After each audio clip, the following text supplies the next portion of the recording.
My name is Erin Suliak, and I'm primarily a Fibre artist. I'm also a dancer, choreographer, and performer, and I live in Yellowknife, Northwest Territories, where I was born. I grew up around textiles. Both of my grandparents were really mastered textile artists, embroiderers, quilters, sewists. And I grew up in that environment, not realizing how rich of an environment that was. And so I started making quilts at the age of 8. I made my first quilt.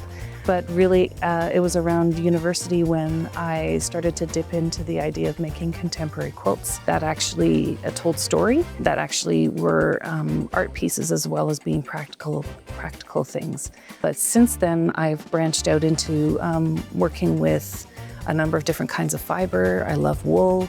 I love doing my own dyeing, natural dyeing as well. And I have also since then moved into sort of a mixed media textile and fiber artwork as well, so sculptural work especially. I know, it's awful, yeah, but at the same time, they're offering themselves up to be reused too, right? And that's what I do. I source a lot of my material like at thrift stores or at the dump or whatever, or my own closet. You know, if something gets kind of worn out or one of my kids wears out something, then I like to churn it into whatever I'm working on. And especially with the textile work, I just feel that, fabric and textiles can carry a big memory. So they have a memory, they do have a past. Sometimes you know that explicitly, sometimes you don't. But you know that, it's taken 40 years to get to your hands. So what do you do with that? And I've found that working with textiles that have memory like that or have depth like that is much more interesting to me, rather than buying something new, buying fabric new, which I still do as well. But so much of my work now really goes back to that thrifted material or the found material and repurposing it, because it's just so much more interesting, but it's a sustainability piece too. Like, what's the point of purchasing new, thinking of all of the carbon footprint that goes around creating that fabric and then getting it to you? I'd much rather try to find creative ways of using things, and then those things I feel also just have much more value. They have more interest for sure. And right next to it is the shooting range. And so there's lots of, my son and I would just go around and pick up the shotgun shells that we found. And then I had enough of them and I thought, oh, these are really beautiful. What can I make with them? My parents are here, so they came north as well too in the 70s. My his parents are Ukrainian, so his dad is a Ukrainian immigrant and his mom is first generation Ukrainian. And my mom is from Saskatchewan. She's sort of a 8th generation British Isles import. Yeah, I ended up really identifying with my Ukrainian identity. I started to learn Ukrainian dance when I was here in Yellowknife. And then when I moved south in high school, I got really involved with the Ukrainian community in Calgary and ended up learning a lot more about my culture through that than necessarily through my dad. He lost his language when he was 5 when he started going to school because his parents asked him to speak English at home so that they could learn better. And so he lost his language as a kid and so couldn't pass that on to us. But when we were in Calgary, then I was able to get more familiar with my Ukrainian grandmother because that's where she lived. And so not only was I doing the Ukrainian dance and all of the other sort of extra cultural things that go along with that, I was able to spend time with my Ukrainian grandmother, who herself, she's a really talented textile artist. She was an embroiderer and a sewist, and I learned she did a lot of different things. She learned from her mother, who was a Ukrainian immigrant, who had woven rugs for a living in Alberta, and done seamstress work for the community too. She learned and earned her knowledge through her mother, which was really cool to me. As I started to learn more about my grandmother, my Ukrainian grandmother, I saw how that was connected back to her mother and how she learned from her. So I started, tapping into my Ukrainian culture on the dance side. and on sort of smaller other elements of culture, but then really started to get interested in Ukrainian clothing, Ukrainian textiles, and different elements of sort of the older culture. And that's actually what has led me. I've been working on a multi-year project that is about the vinok, which is a Ukrainian headpiece that women wear. And so I've been working for many years now, crafting these vinki that are that reflect back to place here in Yellowknife. And so I'm really excited about that because I'm able to speak through the vinok as a way of making commentary, as a way of expressing just beauty, a way of expressing ugliness too, because it's all about using garbage that I find around town and turning that into a beautiful vinok that can be worn. So it's not just a sculptural piece, but it's also wearable, which has been really fun to do. I feel a great fondness to the Indigenous grannies, the Dene grannies and Inuvialuit grannies who wear the headscarves, because I think, oh, that's makes me think of my Baba, and there's been that sharing, often because the Ukrainian immigrants who took up land, which was always Indigenous land, but land that was also usually adjacent to, Indigenous settlements as well as reserves, because they were not given prime land, and prime land was not necessarily considered the one was close to Indigenous communities. So that sort of helped foster that connection between the two communities, because they were placed in the same place and then worked together and lived together and traded. Definitely, you can see examples of scarves that go back to the 20s and the teens, the early scarf sharing. So it's beautiful. I have some from my Baba that I inherited, which I just love. They're very precious to me. I had a little space underneath the stairs in the house that we built, the house that we lived in on Calder Crescent, and I was given that little spot to do my own artwork in, and it wasn't really textile art at the time. It was mostly drawing, and I'd put everything up, on the walls underneath the stairs there, and that was the first time where I did feel like I was validated in making art, just making art for art's sake.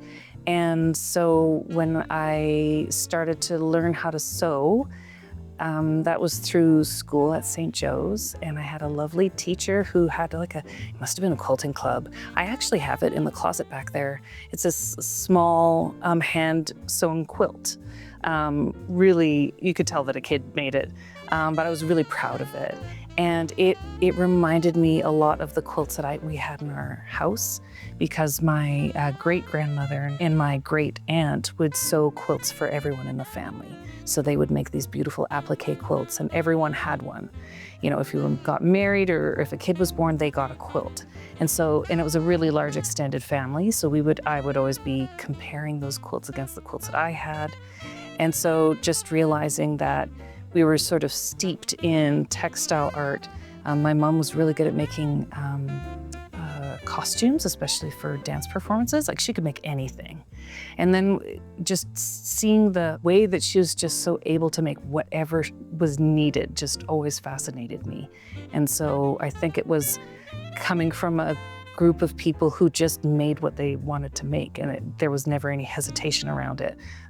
Was always sort of gratifying, just knowing that, oh yeah, as long as you could read about it, or you could talk to somebody about it, or you could just dive in and see if you could make that cheetah costume, or if you could, make an elephant costume if it was needed. And yeah, it was when I was in university that I had a little bit of time, and I bought myself a sewing machine, and I just decided I was gonna start making quilts because I found a really cool book that really inspired me. So yeah, it's kind of, it's partially, being taught that learning that you can just make what you want if you put your mind to it. And that's kind of the feeling that I get with the arts community here in Yellowknife is if you want to do it, just ask 3 other people who will probably think that it's cool, and that you'll get together and work on it. That's also been a really freeing thing that you can do this work on for yourself, and then you can also do it as part of a community too. And it's just that sort of like, well, we'll just make it happen. And that's also really freeing too, so. No, it's truly the threads that connect us, right? And through commerce and travel and history, you know, all of those threads get jumbled in some places and threadbare in others, but it, you know, it ends up being this commonality that people could speak through cloth. And that's what I find it so exciting for that. I mean, there's all these, you know, these traditions that go back centuries, millennia, you know, and others that are new, and they're adapting to modern taste. But then a lot of them, they have these really deep ties that you don't necessarily know until you start poking away at it and realize, oh, this is going deeper. Whoa, this is really interesting. Yeah. Oh, it's incredible. And then too, like all of the like newcomers to Canada and all of the clothing that they bring in or their family brings in, or, you know, that kind of gets churned around with that too. Like I love it. So many different people. Yeah. Yeah. And then like old Northern stuff too. When that stuff comes through, like it's so special. I'm grabbing parkas like left, right, and center. Piece that I have right there that I'm working on, that's my parka that my mom made me. That's the larger bit of fabric. That's a parka that my mom made me when I was 12.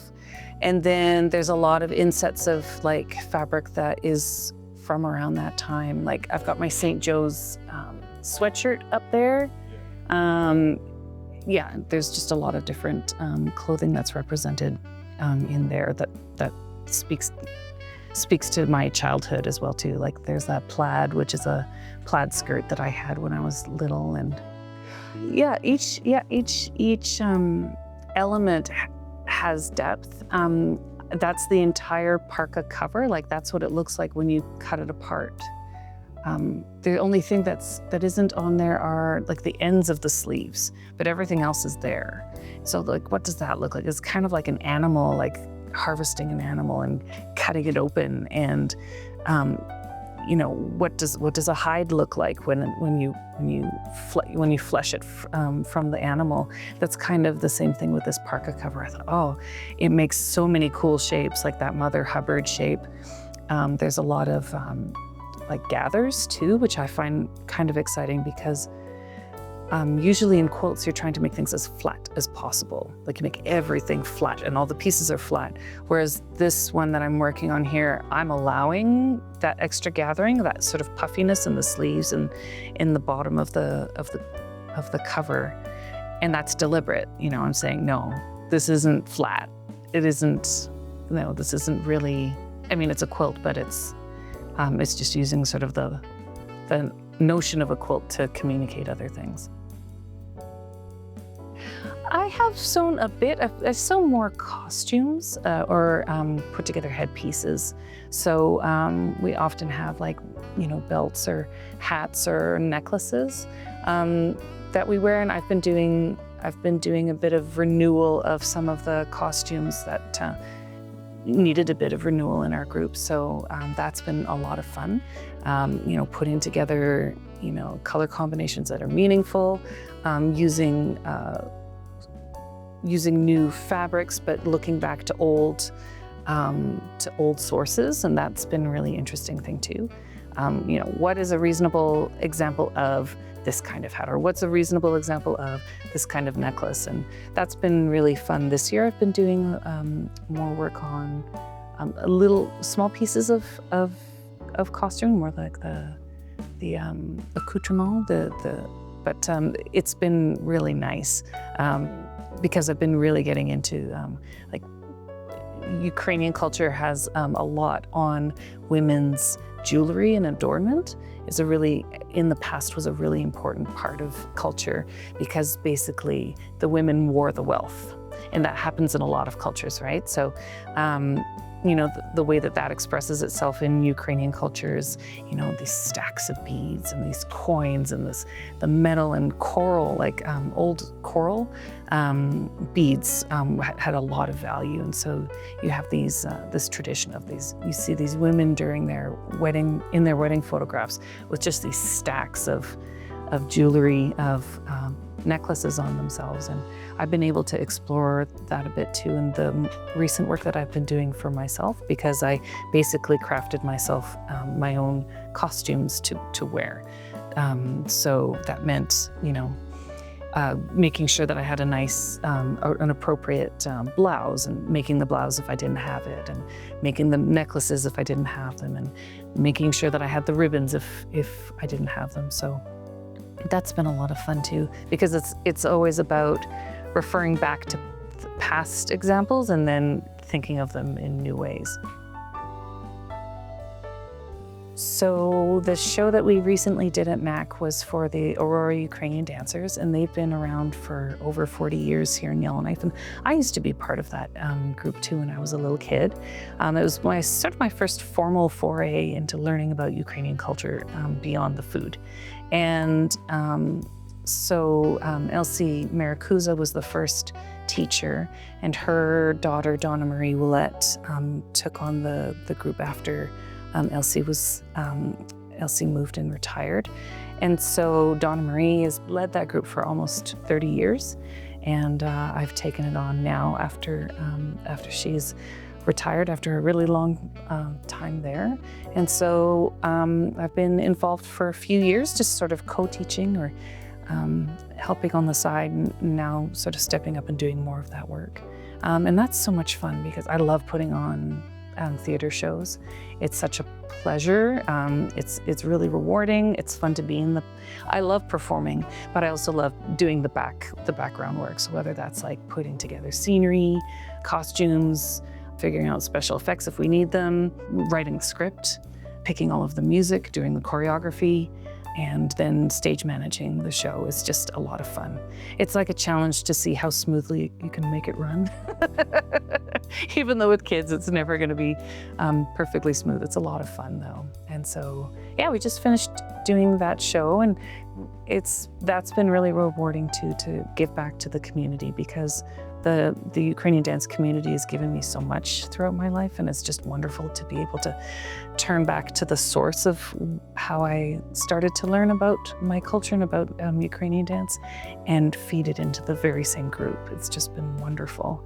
And I'm learning so much too. I'm learning about dance. I'm learning about how kids learn. I'm learning about how kids don't like to learn. And just, trying to help run a group that has a lot of support. We've got like a great board of directors, and there's other teachers too, and working together with all of them to try to not only make, one particular dance year a successful year, but to have that continuity going through, and hopefully keeping those parts of Ukrainian culture alive here in the North. There's a lot of stuff that we try to do, and it's a lot of work, and you hope that it lands with people and that people are enjoying it, even if they have nothing to do with Ukrainian culture, just that they can, sit and enjoy it, come to a dinner and dance that we put on, or come to a show and still have it land.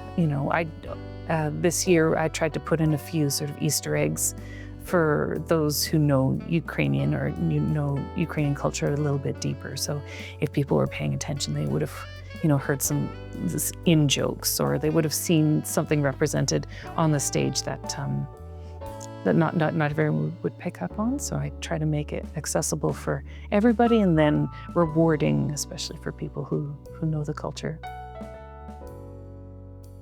Yeah, because it can be frustrating when you don't know how to do it. But it's just so much easier. I guess it's after practicing for a long time that you oh, okay, I can do this.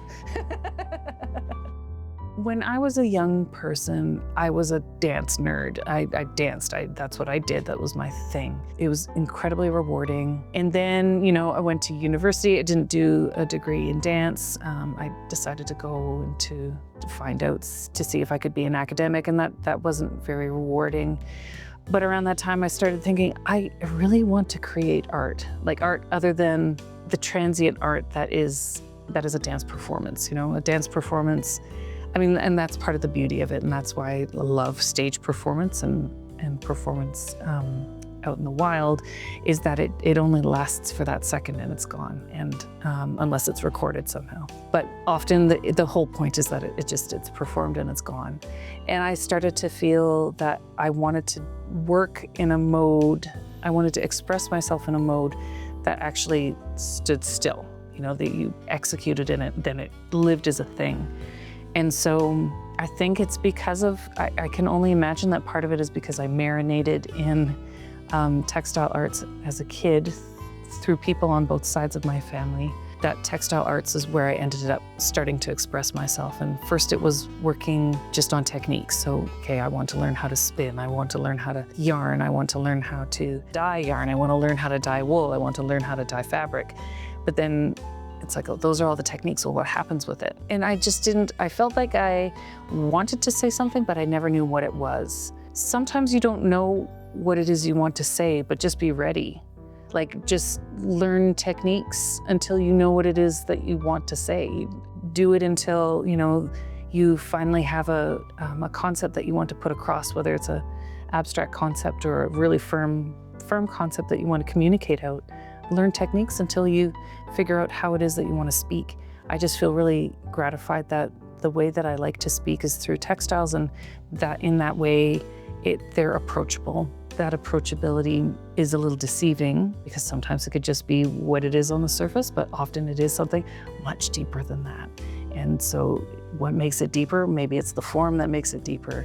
Maybe the form, you realize, like I did, that certain forms of clothing have deep resonance, like super deep resonance that have a type of magic associated with them. Well, that gets even more exciting. Okay, well, how can I use this magic symbol to talk about something else? So learn your techniques until you can figure out what it is that you want to say, and then start saying it. Someone, is coming in hot off of an idea or coming in hot off of being in a different place and says, I really want to do this one thing. And then we go, yeah, sure. Let's get together. Let's do it. Yeah, I just love that. Like you're saying, low boundaries, just saying like, I'm interested, you're interested. Yeah, let's make it happen. Let's build a puppet play about this crazy story of yours. Yeah, sure. Let's write a script. Let's figure it out. Let's make the puppets. Let's put it on. Like, let's figure out the choreography. How do we, I've had so much fun with so many of my friends just doing that very thing, saying like, I've got this really great idea and I think it would be fun to do it with other people. And it's just a matter of playing and everyone doing their best and just having fun doing it. Like a lot of projects that I take on, sometimes the genesis of the idea is saying, well, I really want to work in a particular color, or I really want to try, riffing off this kind of shape. That particular one was, I just looked around and noticed that I'd thrifted a lot of pink and red and orange fabrics. And I do what I normally do, which is cut the seams off of them. And I noticed some of them had really beautiful shapes. Like they were shirts and they had these lovely collars.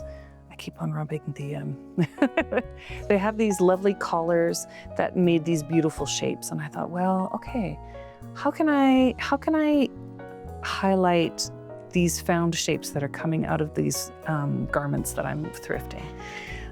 So I started sort of piling them onto each other, and then I realized what I wanted to do was to really just take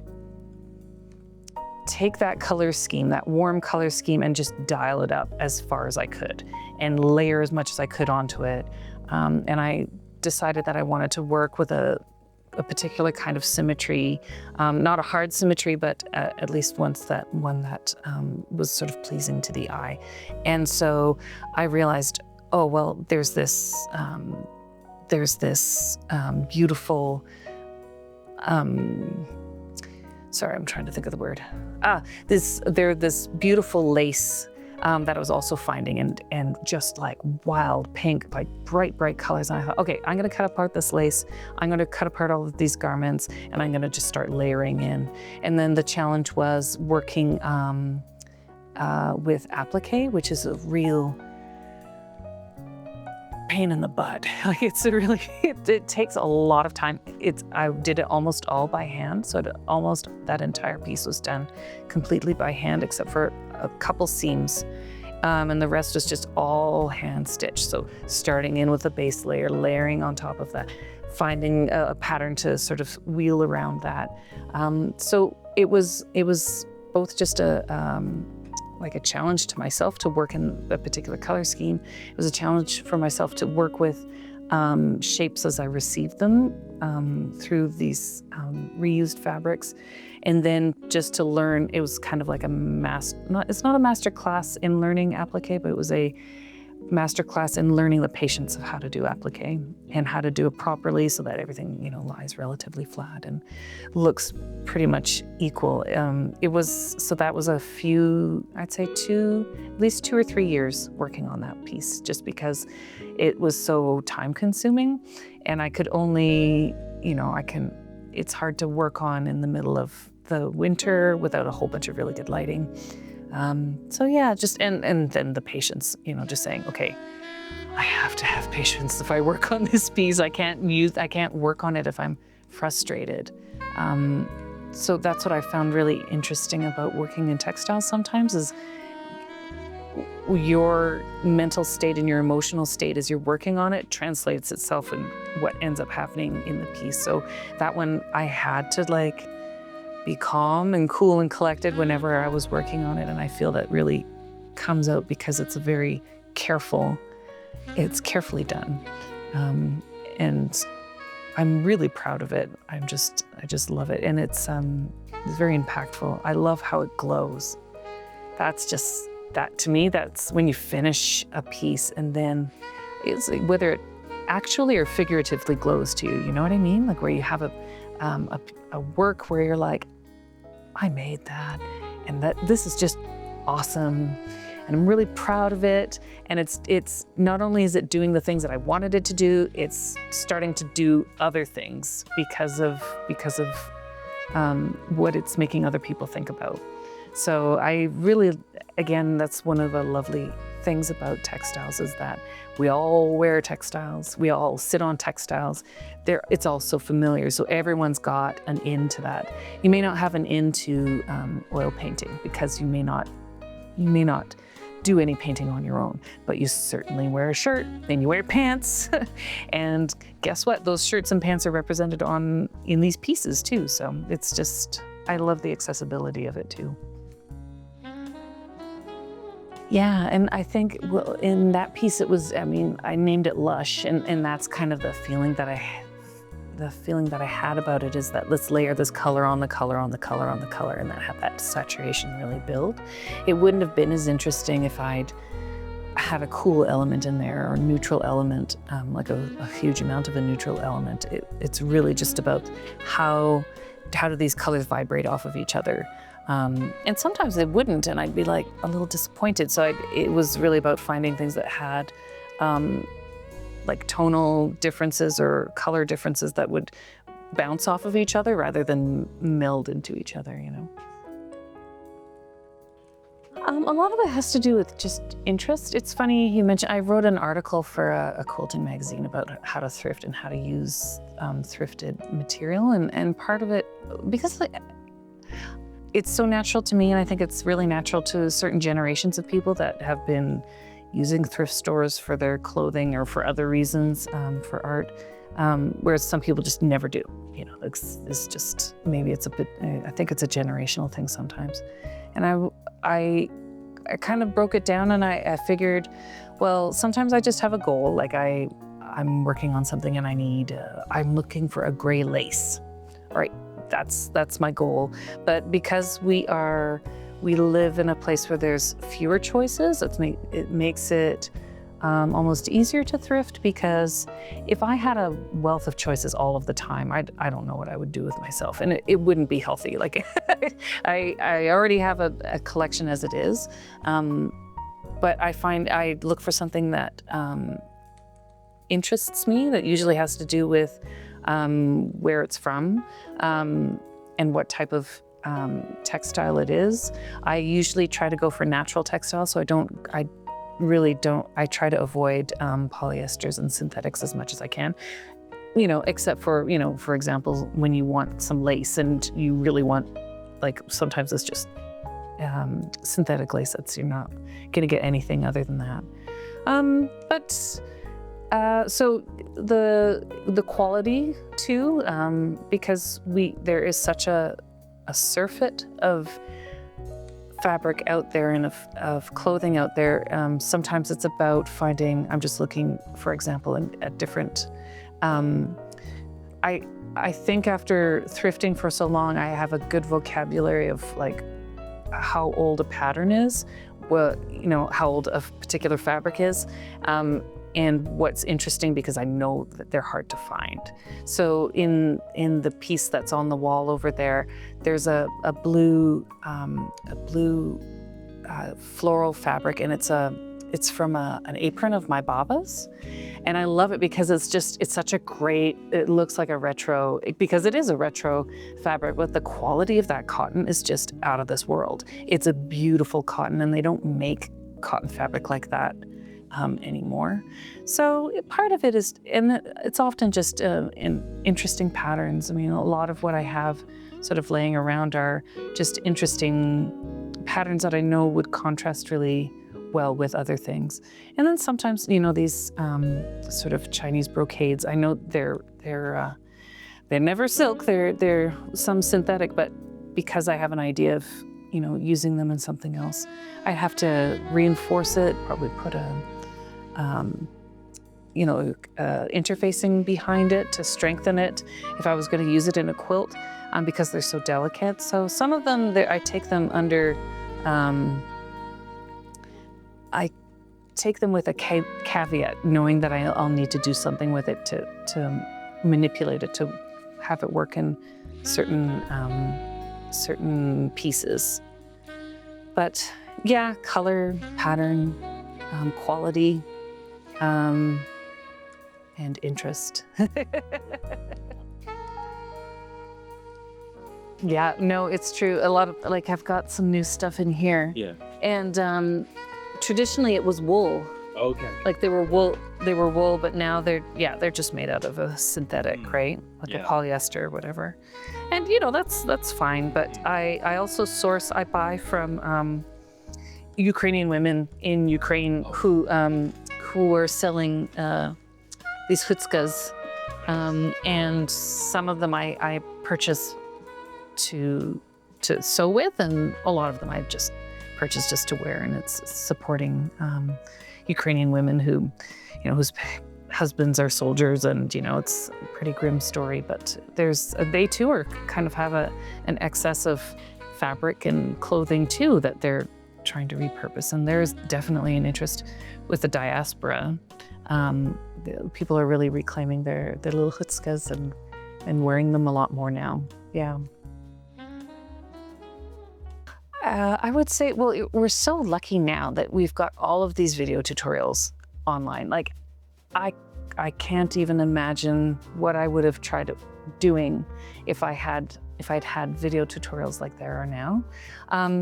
So even with that, maybe you want to find a book, maybe you find a creative who has written a book, who is making something you find interesting, whether it's clothing or whatever. But sometimes the way that these books are written can really speak to you. They can really sing to you. They can really explain things in a way that maybe a video isn't necessarily helping you with.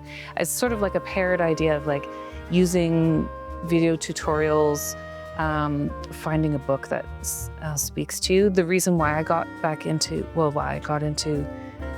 sewing quilts was because I found this one book and this one author who just totally spoke to me. Like I felt I was sitting in the public library, the main public library in Victoria, with this book, and the writer was just speaking straight to me, and I thought, oh, this is the coolest. And also just the way in which this author wrote was just so permissive. It was like, you can do it. There's nothing stopping you. Go for it, And I felt it was just so validating. Before I'd even started, I was like, I could do this. They could do this. We can do this sewing thing. And I think there are some technical parts to sewing that definitely, you have to know how to thread it. You have to recognize what the problem is if there is a problem, like reading the sort of basic problems. But yeah, it's mostly just in the doing and learning a little. You kind of have to learn the rules in order to know how to break the rules. I think it's like a lot of things where, you're supposed to have a particular kind of stitch length, for whatever purpose. And you know what the proper thing is. And then once you know that, you can break the rules if you want to.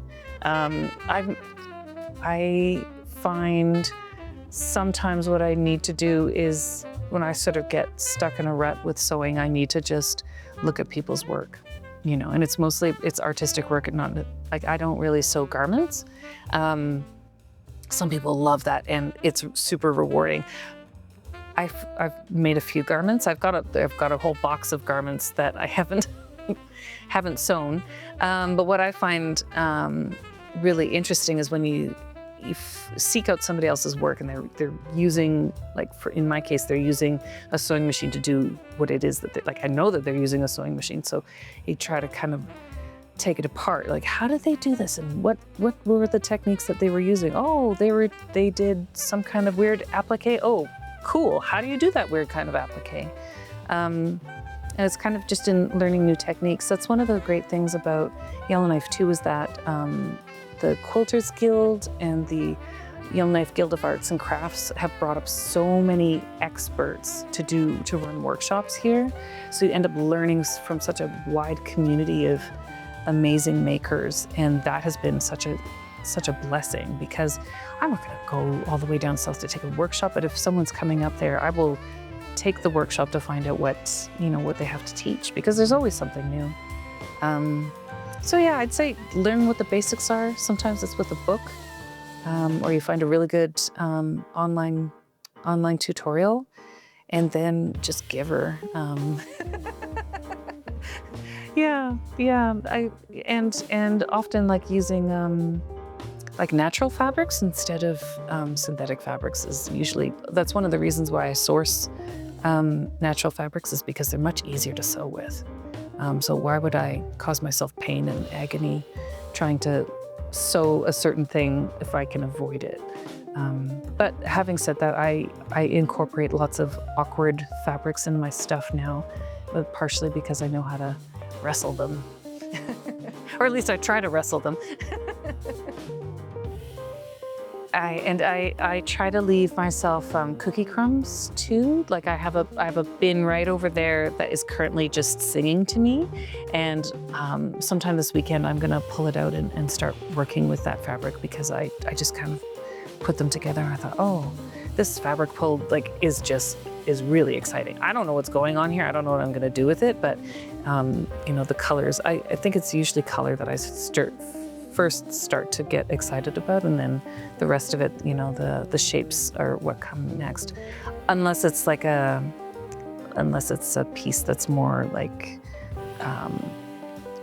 more abstract. I mean, I like working abstractly too, but yeah, I have notebooks too. I've sketchbooks where I was like, well, I can make a quilt like this, and I figure it out, because sometimes if it's a traditional quilting thing, you have to figure out some math to figure out how it might go together. But more and more, I'm just kind of freewheeling. I'm just saying, for the quilt that's on the wall there, I have you might see it, there's a little piece of paper that has a diagram of what I wanted to do. And so I've actually stuck to it pretty well. So I've kept that diagram I'm gonna pop that into a notebook somewhere. And yep, that was the concept 2 years ago. Or it's just not interesting anymore. You're like, oh, well, too bad. I guess I'll do something else. But yeah, the general shapes for this one have held true. It's been sitting. I'm quite sure how to finish it. It needs some more ornamentation, but that I didn't sketch out, so I'll have to figure out what that's going to be. Yeah, I have a sculptural show that is going to be shown in Saskatoon this summer, so I'm super excited about that. So that's a show that harkens back to my Ukrainian identity, or being a part of the Ukrainian diaspora, and it's also about headpieces, but it's about Yellowknife, actually. It's all about Yellowknife because each one of those Vinoks are to speak to a particular place, a particular time, a particular problem, perhaps. And I'm really looking forward to showing that to the wider world. And it's exciting that Saskatoon has offered to put it on for the summer. So I'm excited about that. Yeah. When you kind of sit down and reflect, you say, "Oh, right, I have been. Yeah, I kind of know what I'm doing sometimes."